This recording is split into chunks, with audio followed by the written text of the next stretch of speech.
works. Sa pamilya, kababayan.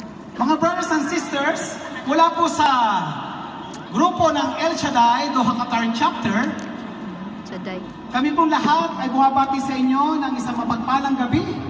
At nawa po, sa inyong pakikinig po ng mga masasayang awiting pamasko, ating pong buksan ang ating mga puso, mensahe ng mga awitin ng pamasko. Meeting pa. At kapag po nabuksan natin ang mga puso at kalooban natin, mamaya po, may mag-iikot po ng mga puslo. Atin naman pong buksan ang ating mga bulsa. At tayo mag-alay ng ating makakayanan po dahil ang mensahe po ng Pasko, it is in giving that we receive. Kapag tayo nagbigay, tayo po'y tatanggap ng siksik-liklik at umaapaw. Amen!